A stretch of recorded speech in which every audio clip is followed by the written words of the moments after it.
Hello everyone, I'm back. I was gone, I sold a house, and I had to move out over 3 decades worth of car parts and projects that I actually just plain had to give up on because I'm doing this instead. My old plan was to have a bunch of muscle cars and restore them, actually make them into resto mods. But this project is taken over and I've decided that's not the best route to go. So I went ahead and sold them, several of them, sold some engines and cleared out all of that stuff. So now I'm back and working on this. While I was gone, I had my body guy come and do some work. So let me show you, there has been progress made. So let me show you what's going on and kind of let you know what I've got planned. So here's the car that's made significant progress since I last left. The problem is when you get down to this detail level, it seems like the progress is slowing because this stuff is time consuming and tedious, but it does add a lot to it. All right, so what he's done is he's filled in the areas, smoothed things out. The big thing, a couple of big things here is one, this running board area wasn't fully defined. Again, when I did it, I roughed everything in and said, this is kind of what I want it to look like. And so he has taken it from kind of what I want it to look like to this is what it's really going to look like. I really like this area that he's defined here. I wasn't sure what this was going to look like, where it made this transition from this curve on the outside to this flat running board to the curve on the inside to the vent. And he's done a phenomenal job of making that look good. Speaking of the vents, he's worked on the vents, so now they have a lot of definition. Not quite done, but really close. Smoothed out all of this, defined the eyebrow area here, smoothed out this area on top here, so now you can see down the side. As previously, he's blended in the C8 vent into the back area and defined this area right here. We weren't sure how much this would kick in, if this would meet flush, so he decided to leave a little bit of a lip, I guess is what you call that there. Let's see what else. Obviously this area right here needs to be fixed a little more, defined. This right here is rough because it's actually going to be cut off somewhere along here. Let's see the trunk. So if you look, the trunk lid does this. It comes into here like that, and you can see that that edge is gone. It's under here somewhere. So we're going to have to figure out where that edge is. I learned from the hood I'm going to have to be more accurate than I thought I was going to have to be. I thought I could get it kind of close. Same thing here. Along here somewhere is the edge where the roof comes up and down. Let me show you. Come over here. Right here, this edge right here is covered up over there. So I've got to figure out where that is, use templates, figure out where that is, cut that out so that that part of the top can go up and down for when the top opens and closes. Let's see, what else do we have? So one of the things is he did the opening for the wheel well, and it's not quite shaped the way I wanted. And then the same thing here with it I did. There's a little bit of a sharp edge right there that I don't want. This needs to be better defined. When we were looking, I just happened to walk over here and looked at this and said, wait a minute. This opening right here is pretty much what I want. There is a small defect here where it got chipped. Again, I did things real thin, quick and dirty.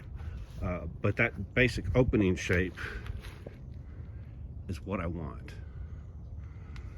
So what I had them do was go back to the molds and let's just make a couple of those wheel opening shapes. So there's the, I guess this would be the right front fender and the left front fender, just the fender openings. So here's one that they made and is out of the mold. So now what we can do is take this and take this front edge here, put this right here, and you can see that will take care of getting the right shape for the front edge of this. Now, I didn't realize this until I put this up here, that this opening is a lot larger than the one we have. So what we'll have to do is split this in the middle and then put the front where it goes, put the back where it goes, and then this center part would overlap.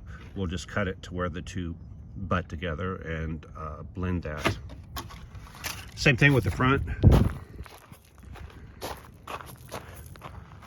Again, this one that's here isn't as bad. We could just fill in this little piece right here, but by doing it this way, we'll make sure that it is uniform on both sides instead of making it from scratch. So same thing here, take this lip, decide exactly where it goes, front, rear, top, bottom, put it there.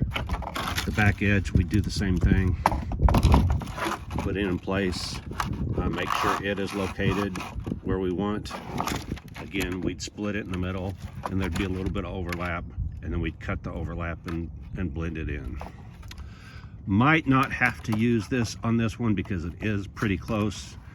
We could use this just as a guide and say, all right, what we need to do is fix this and make that front of this edge look like that, the back of the edge look like that, and then we could put this, after we do that, we could take this piece, cut it, shape it, take the overlap, blend it, and that way we would have a template to use on the other side. Now this would be a mirror image of it, but then we could take one of those other ones, make the exact same cuts, and that would make sure the right and left side match each other. So there's a couple options, but at least this is something that says, hey, this is the shape we want. We just have to make it happen. Okay, so I asked my body guy, hey, you're working on all of this. I don't want to screw up what you're doing, the progress you're making. What should I work on? And he said, hey, fix that hood that you screwed up. So speaking of which, here's what I did. I made a quick paper template, half of the hood, said, oh, I know where the center line is. I'll just line it up with the center line and I'll just cut it. Well, I was off. You can see that that's about 3/4 of an inch I was off, and I ended up nicking the original hood. Not that it matters because this is the skin that's going to go over that. So what I need to do is I need to fix this. Hopefully the piece that I cut out here is around here somewhere. I saved it. Hopefully they didn't throw it away. If they did, it wouldn't be a big deal. I can rebuild this, but it would be much, much easier if I can just get that piece and graft it back on. Whoa, the little bird was hiding under there. What I'm going to do is, let me get the camera over here. You can see that there is a gap, let's say 3/4 of an inch, between where the factory part is and my body. My goal is to use all of the factory mounts to mount my body panels. So at some point I have to graft my panels into the factory panels. This is where I'm going to do that. So I'm going to go ahead and make a vertical piece that ties these two together from this edge, and this will be basically a wall that goes all the way up here, which is why I cut this like this. I got this edge correct. So all the way up to here. Well, that's a wide gap. Oh, this must be pushed out. I'll fix that. Okay, so I'll make a wall up to here to tie this together, and this will be a part that bolts down where the factory piece bolts down.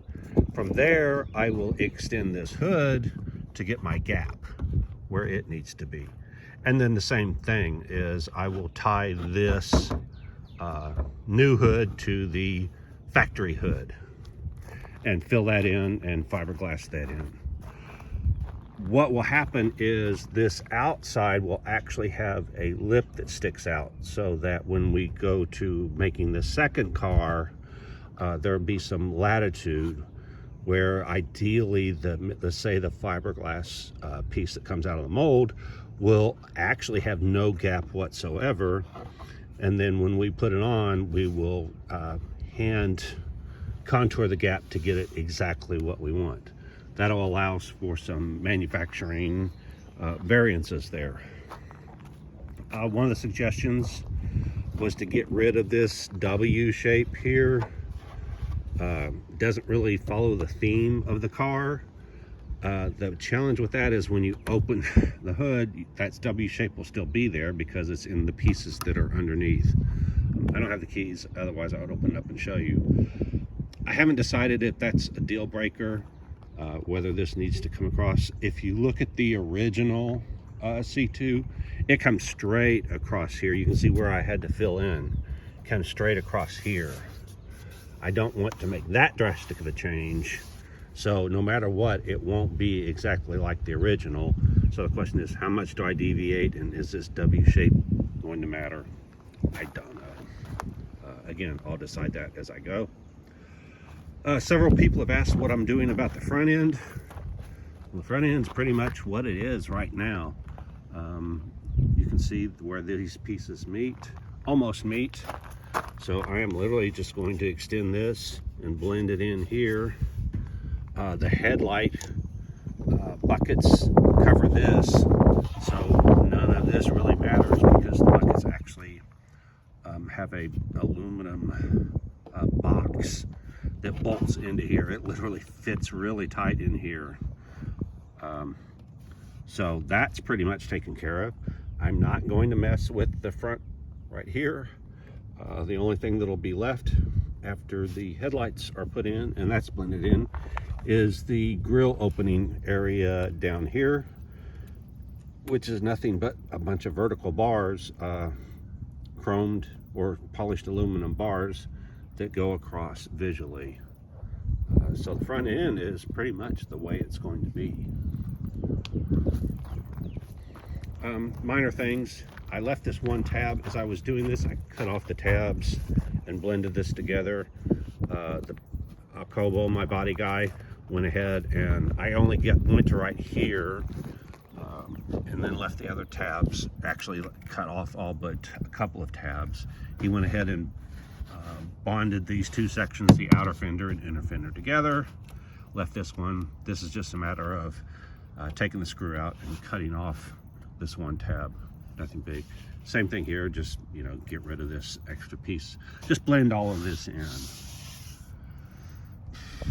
I'm trying to think what else needs to be done. At some point, we need to fix the lack of ground clearance here. That was not intentional.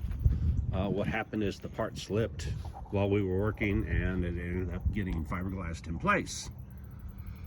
The easiest thing to do would be to get this on a flat level ground and decide how much ground clearance do we want, and then just cut along that bottom edge to get the required ground clearance. The challenge with that is that I purposely made this an L-shaped piece to give it some strength. If we cut it to the right height, that's going to get rid of that L that extends in there. Not a big deal. And we could cut it to the right place and then overlap on the inside that L shape and screw it and bond it in there. So it's not a big deal, but that will need to be done.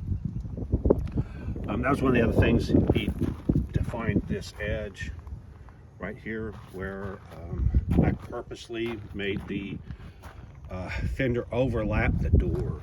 You can see the door opening is actually in there a couple inches, so you don't see the door seam on this.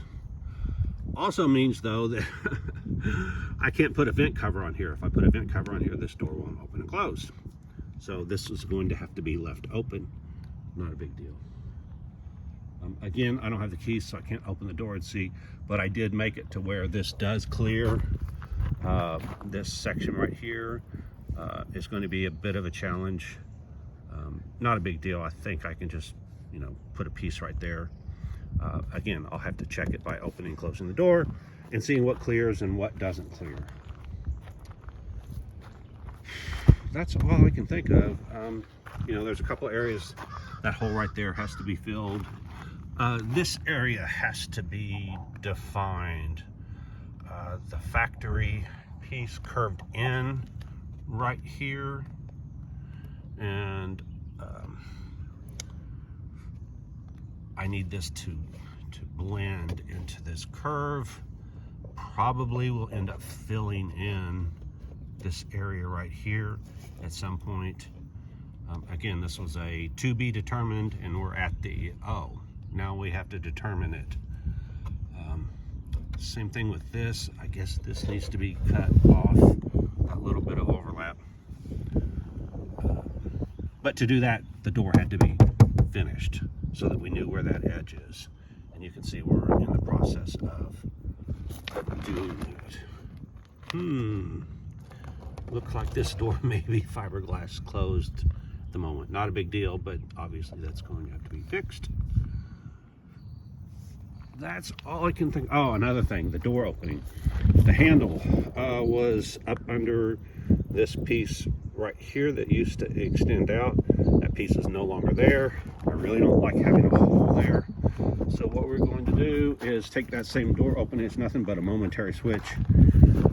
Extend this mirror support down a little bit, carbon fiber. Basically make a little box, and then the door opening switch will be underneath. You'll come up to the car and reach underneath here to open and close the door. This back edge needs to be cleaned up and defined. All right, then once all that's done, we have to mirror this whole thing and get the other side to look like this side. It's going to be a very tedious process, but the good thing is all of this will be defined. That's why I want this whole passenger side completed, so that then all we do is say, okay, now the goal is to make the other side look like this. Another area that needs to be done is the license plate. I don't know where the factory piece is. Right here. So there's a debate. The factory piece looks like this. Everything's got stuff on it because it's been sitting. Okay, the factory piece looks like that. I don't really think that fits with the theme. I mean, obviously fits great with the C8 theme, but it doesn't fit real well with the C2 theme. The C2 is nothing but a recessed box. Some people have said that's a little bit too plain. So we're going to have to figure out what are we going to do about that. So I think it'll be some combination of the C8 shape and the C2 shape. That will obviously need to be figured out and defined. One of the challenges is that a future version of this is going to look like a Grand Sport. A 1963 Corvette Grand Sport was a race car. What it had is these three openings. Two of them were taillights. One was a large opening the same size as the taillight, and then in between there were drilled holes. The purposes of this on that car was to help solve some of the lift problems that they were having. They were having problems because air was going underneath the car. Basically, this back area was enclosed, and it was acting like a bit of a parachute. And so what they did was they drilled the holes across the back of this flat area to allow the air to escape. And that helped a lot with the lift issues that they were having. I don't need that with this, because if you look underneath the C8, I'm not going to crawl under there, but if you look underneath the C8, there's plastic coverings underneath the entire bottom of the car, so there's no way that air is going to get trapped underneath like it was on that car. But for aesthetics, if I'm going to make a replica of the Grand Sport, or make this closer to a replica of the Grand Sport, we would want those 3 holes. Well, if we put those holes, that's exactly where the license plate is going on this. So I have to decide what do I want to do with that in mind. And the answer is I'm not sure yet. I'll actually have to put the license plate. Let me get the license plate frame here. Right here. I could put it here. See the problem that there's just not enough room for those holes unless I raised them up to there, and originally they were there. If I do that, then there's no place to put the license plate unless I come in and cut this piece and lower the license plate, you know, down to where it doesn't interfere with those 3 holes. Anyway, that's an option. Got to figure it out at some point, and that some point is actually coming up pretty close. If you have suggestions, let me know. Go look at what a actual Grand Sport, look up a 1963 Grand Sport Corvette and see what the back of it looks like with the holes, and let me know if you think I should go ahead and keep the theme of the Grand Sport and put the 3 holes there, or 4, I can't remember what it is, and move the license plate down, which means modifying this piece. Or should I just go ahead and put the license plate where it falls easily and not worry about the holes? I'm leaning towards making the Grand Sport because I do plan on making one, and it would make more sense to go ahead and just make both cars the same instead of 2 different versions.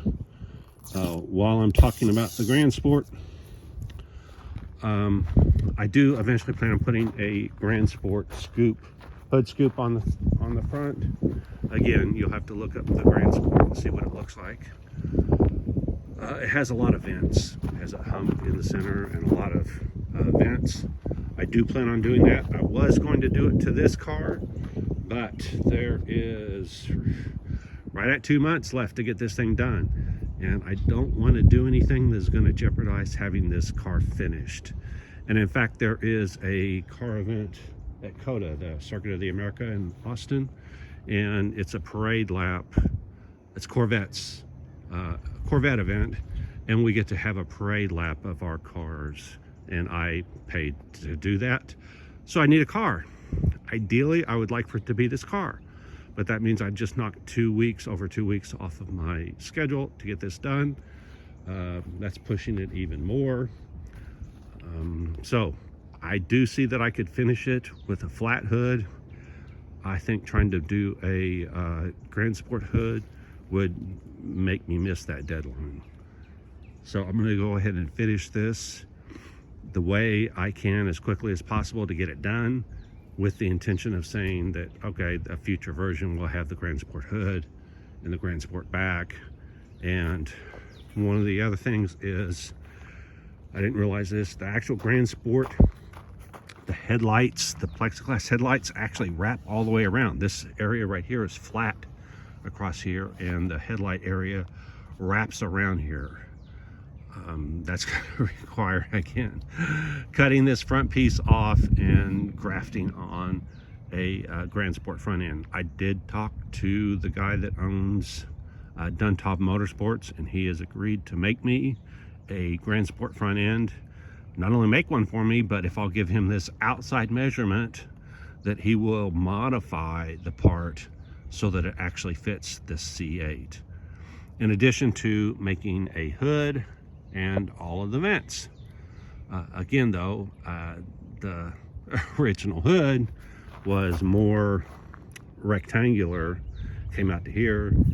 I need to make sure that the vents, if he were to take the exact Grand Sport vents and put them on here, that I wouldn't run into the fact that, you know, the vents overlap the opening or they come so close that it looks bad.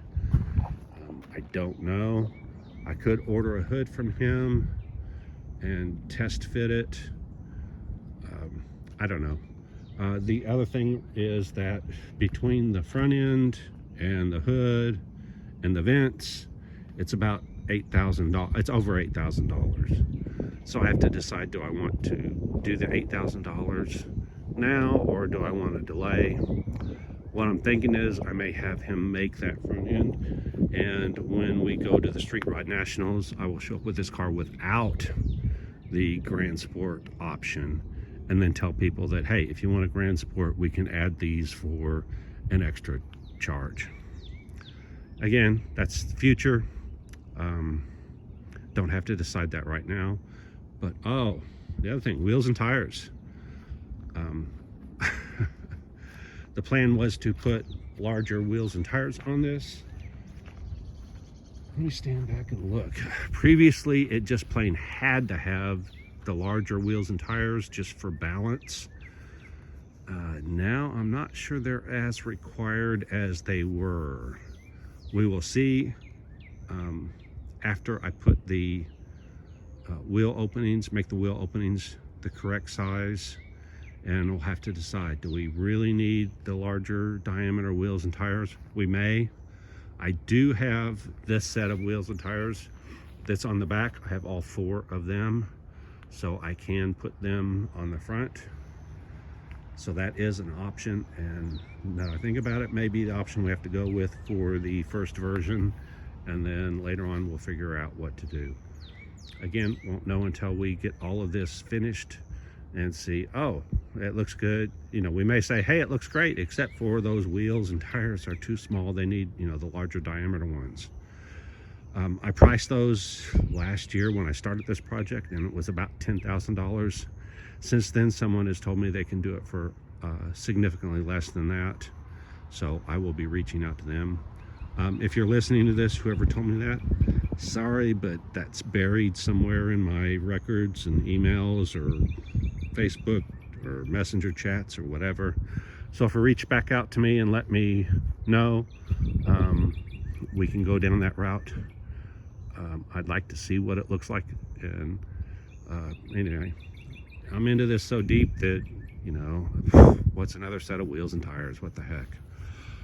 All right, that's all I can think of at the moment. Kind of rambled, but again, I've been away from this for probably close to a month now, at least a couple weeks, 3 weeks, 4 weeks, I don't know. But time to hit it again. It's going to be up to, I think, 95, 97 degrees today. So I'm up early so that I can get a jump on it and get working before it gets hot. In my mind, the idea is get up at sunrise or as close as I can.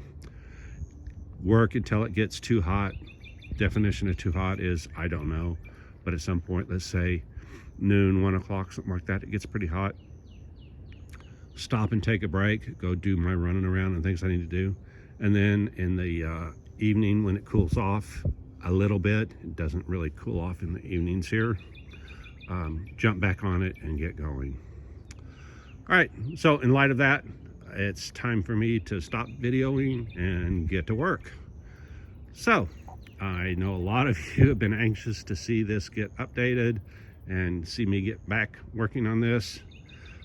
I do have a side note that I did make the fiberglass body. This is a very thin shell of a fiberglass body.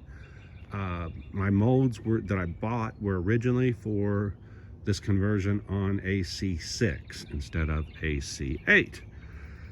I want everything to be out of carbon fiber. Since I already have the molds, I thought, oh, well, why not go ahead and have a carbon fiber version made of this, assuming that the parts fit straight out of the mold. I didn't know how close they would fit. So I had to make some quick parts to say, are the parts straight out of the mold close enough that they can be made out of carbon fiber? The challenge is that I really want the exposed pattern of the carbon fiber, the crosshatch. The problem with that is you can't do any body work afterwards, because the crosshatch, if you use any kind of body fill or whatever, you're going to cover up that crosshatch. So I needed to make sure both the guy that is making the carbon fiber panels and Jacobo were concerned that, well, if the parts out of the mold don't fit, then there's no way you can have the exposed carbon fiber. So I made these quick pieces, bolted them on, and found out that, you know what, they do come awfully close to fitting. There's some minor issues. Already discussed that wheel opening area.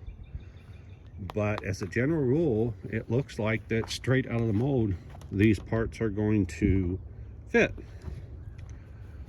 I made this part right here. Again, like I said, I made it thin. In fact, I made it so thin that it actually broke here when I was trying to put it in place. Again, not a big deal because I was just literally checking fit. So it looks like everything's close enough that I'm willing to go ahead and have him make the whole body out of carbon fiber and just bolt it on and see what we've got. Worst case is if there are areas that just plain have to be fixed, we will fix them, have to use filler or whatever, and then we'll make molds off of that. And then when we do that, the parts will be able to come straight out of the mold, out of pure carbon fiber with the pattern in it, and it will bolt on here. Oh, speaking of which, here's what the C2 wheel opening, license plate opening looks like. So if you look at this one, there is room to put those holes across here and have the license plate lowered there. So I may put back that whole section that I just cut out a month ago and go back to what was here. Again, I don't know. Now that I'm looking at it, that may be the best option. That will cause an issue with the backup light, the camera. Let's go look at that. As you can tell, a lot of this is figured out as I go. Other people would have spent months planning this, not me. I just build the thing and then I go from there. Okay, so there's the license plate light. There we go. License plate light and the camera. So the question is, would the camera be too low if I lowered everything and put it there? And of course the answer is, I don't know. Oh, that looks like it'll be relatively easy to mount. Kind of a strange way to put that in. So let's go check.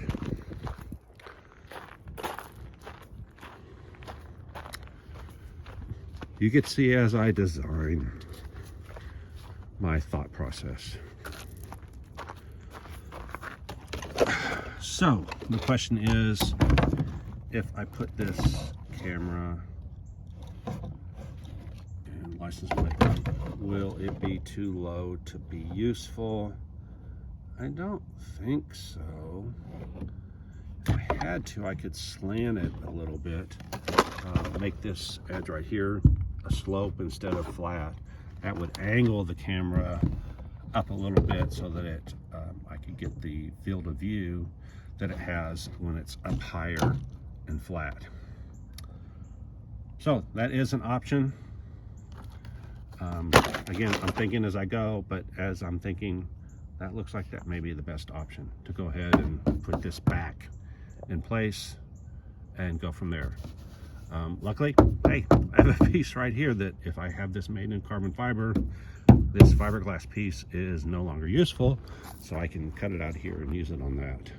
Rather than go ahead and obviously make another one, but I'm actually getting kind of tired of making fiberglass pieces that I'm not going to use in the future.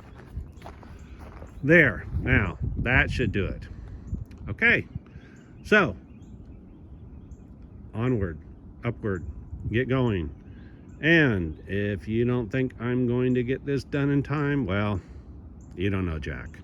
Like, subscribe, and I will see you next time. Bye.